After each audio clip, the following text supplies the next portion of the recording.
everybody, welcome back to the channel, and if you're new here, welcome. I'm Jane and my husband Mike does everything behind the camera. We're British early retirees, we have no debt, we've paid off the mortgage, and we live a thrifty, frugal and money-saving life here in Brittany in northwest France. And every Wednesday we invite you in for a midweek money chat. And this week we're going to have a talk about all of those ways that we can build a stock in our home, whether it's building our pantries or building up a stock of the essentials in our home when we don't have any more money in our budget to do that.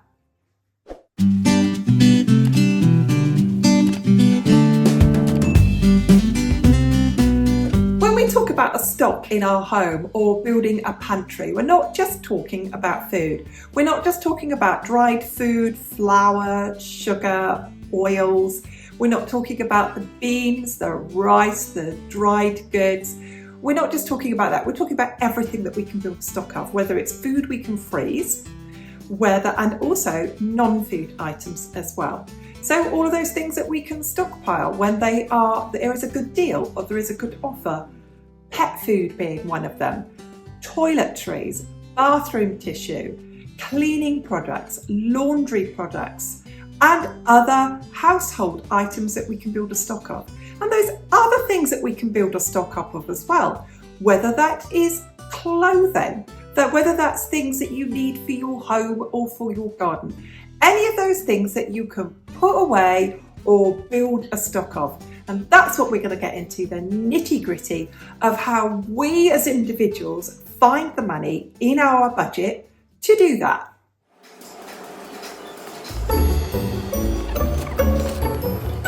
Whenever we need to build a stock of something, or whenever we know a really good sale is coming up, I'm going to give you an example. We had in the end of January, the beginning of February, what they call here a pork fair.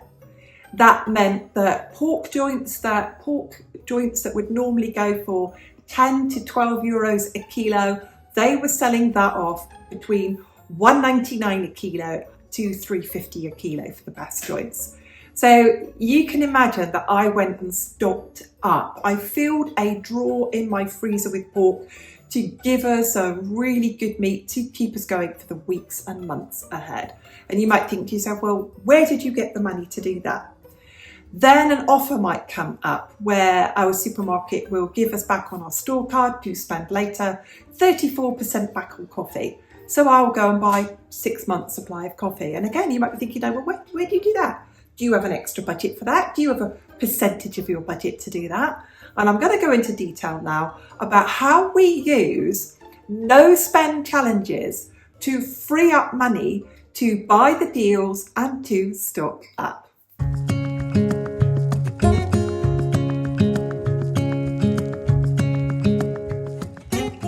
As someone who runs a frugal, money-saving household where we are really careful about what we spend, we make it our business to buy what we need and not to overstock. So to do that, I do a really regular stock check. I do it in detail about once every 2 or 3 weeks, but I have what I would call a quick squint around my freezer and my cupboards every single week. So I will check how much coffee I've got, how much sugar I've got, how much flour I've got, what is in my freezer and what I am short of. The other day I knew I was short of fish. So if I saw more fish on sale, on a deal, on offer, that's what I would buy as my protein to put away. So that's what I do as a stock check. And I'm going to go into an example of a bit more detail of that, of what I've stocked up on at the moment and what I have released into my budget. So I'm therefore able to go and buy deals in the future. So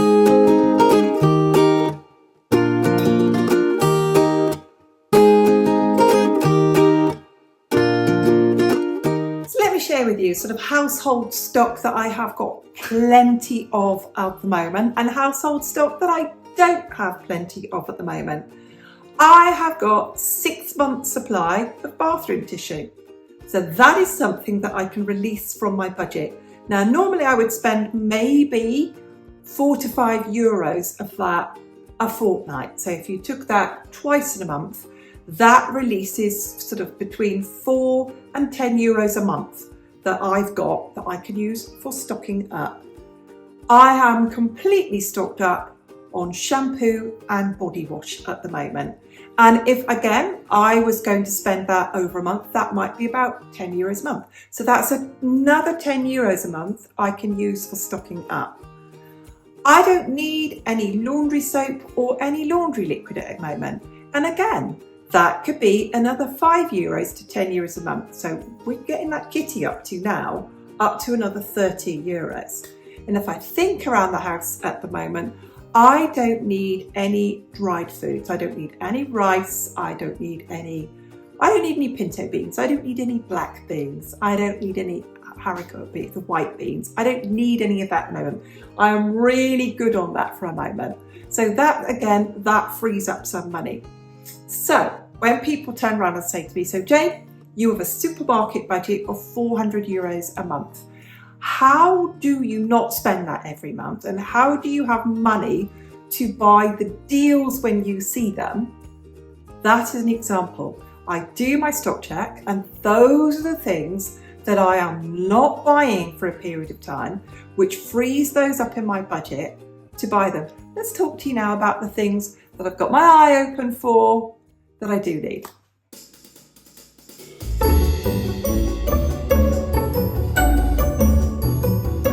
Because this might resonate with you, I'll share this with you.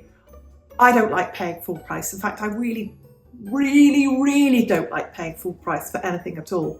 So I will wait for my supermarkets to have what I call a multi-buy deal.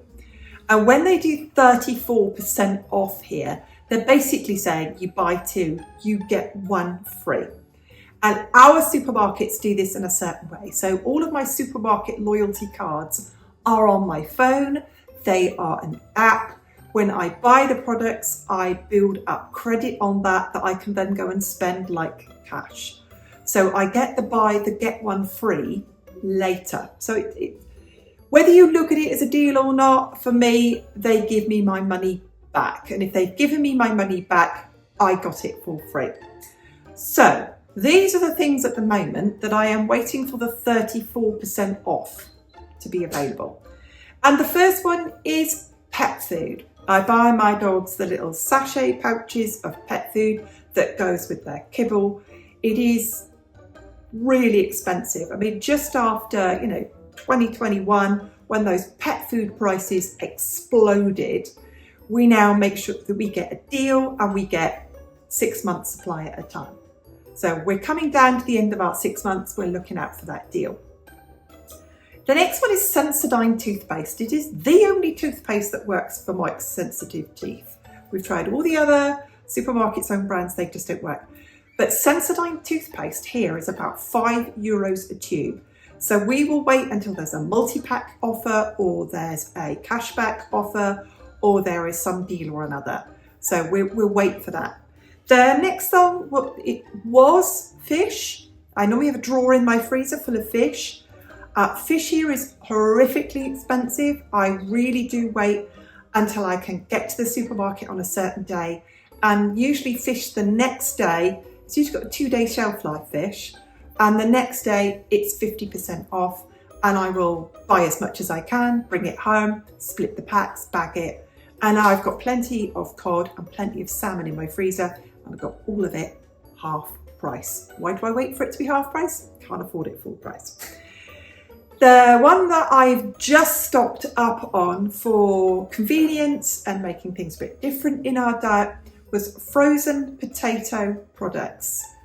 I bought sort of like the spicy wedges. I bought a couple of bags of those because I bought those, and I will only buy those if you buy one and the next one is 60% off, giving you effectively 30% off the two of them, or each of the two of them. The other one I bought was rosti potatoes. Again, that was you bought one, you got 60% off the next one, making it 30% off either of each of them. Because like I said, I don't like to pay full price for anything. The next one that we're waiting for to come up, we're okay at the moment, but we're waiting for the deals to come up, is coffee. We have a coffee machine where you put like coffee bags in it, and it makes espresso coffee.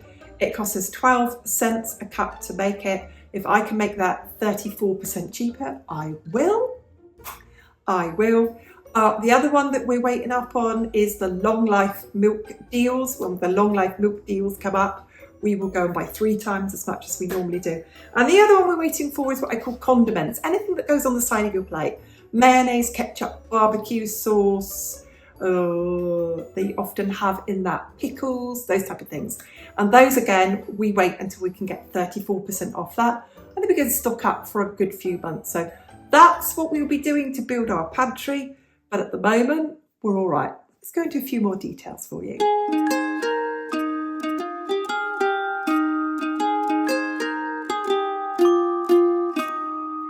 So how would this work for you? Or how could you make this work if you have a set budget for the supermarket, for the amount you buy for food, drink, toiletries, cleaning products, pet food? You've got a set budget for that, and you need to stock up on things, or you want to make the most of the deals when they are available. So that's when you make the decision by doing a really good stock check of what you are not going to buy. So go and have a look in your cupboards. Are you really well stocked on tins? You have plenty of tinned tomatoes, you have plenty of tinned beans, you've got plenty of tinned vegetables. That is something that you can say, for now, I'm not going to buy. Go to your bathroom. Do you have plenty of toiletries, shower gel, hair conditioner, moisturizers? Do you have everything you need there? And can you say to yourself, I actually could get through 6 months, and it wouldn't really be until 4 into the 6 months that I don't need to buy these. So can that be something that you don't buy? Can you go and have a look at your laundry supplies and think to yourself, I've got months of laundry powder, months of laundry pods, I've got tons of fabric conditioner, or in my case, white vinegar, or whatever you use there. Can you say to yourself, I have got enough of that can be freed up on my budget?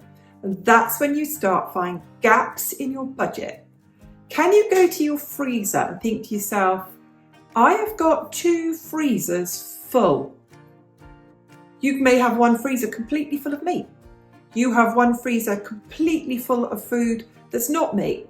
Can you say to yourself, I've got months of food here. Could you actually say to yourself, I can completely eat down this, so we only have one freezer full, and I can turn the other freezer off, I can defrost it and I can clean it before I buy anything else. And when I get down to like 3/4 of the next freezer, that's when I can start looking for the deals and the steals and the offers again.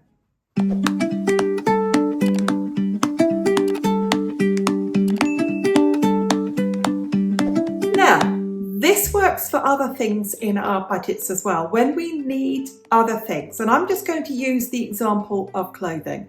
I made the decision at the beginning of this year that I would not buy any clothes unless I, one, absolutely needed them, and secondly, if they were much better made, much better quality clothes. So I started doing my research. And the price difference between affordable clothing and what I call really good quality clothing was huge. Affordable pair of jeans, I can go and buy a pair of jeans that will probably fall apart in 18 months for about 18 to 20 euros. But if I wanted to buy a good quality pair of jeans that's made here in Europe, the price difference went from 18 euros to like 80. Wow. Suddenly you think to yourself, where am I going to find 80 euros in my budget? You think to myself, these jeans I'm wearing now, you know, I mean, their jeans just lose all integrity, and they're neither up nor down, and you spend all your time like readjusting them, and they're so uncomfortable and they just don't fit anymore. So how do you find 80 euros suddenly in your budget? That's when I went through my life and through my house and everything else and thought to myself, okay, if I don't buy that, then one example is I have made the absolute commitment this year not to go to buy anything secondhand that I absolutely don't need. So all the things that we could do for fun. So we can go to what you might call in some countries like a yard sale. We call that vide maison. Or people take their stuff to a sale and they call it vide grenier. So empty ratic, vide empty, vide grenier, empty ratic. So it's a lovely thing. So you go to some beautiful place, you mooch about, you have a really good look around, you might stop and have a coffee, you spent the money on the fuel, you spent the money on a couple of coffees, and then you buy some, eclectic pieces. And that's where I'm freeing up our budget this year. So we're not going to be buying any of those things. We're not buying any plants for our garden. We're not buying any decorative items for our home. I'm not buying any craft materials, any fabric of any sort, including thrifted or secondhand, none. And that means in our budget this year, if I can find any clothes that are one European made, or they are sustainably made, or that they're made to a quality that will last, that I can actually buy them. It's a struggle. Then it's like, where's the money coming from in our budget to do that? It's coming from those no spend challenges. So those things that I'm not spending money on have freed up the money that I can add to my clothing budget. So I'll be able to buy quality items that are sustainably made that last.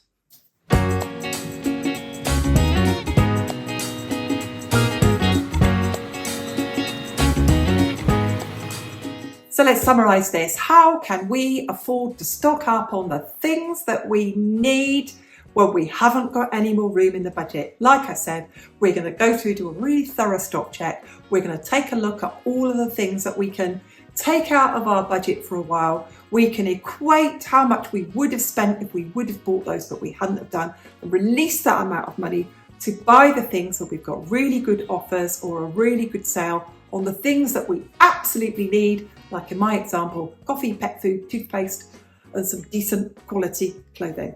Hope you found that useful. Let me know below if there was something that you could not buy for your defined period of time. What would it be? Would it be clothing? Would it be makeup?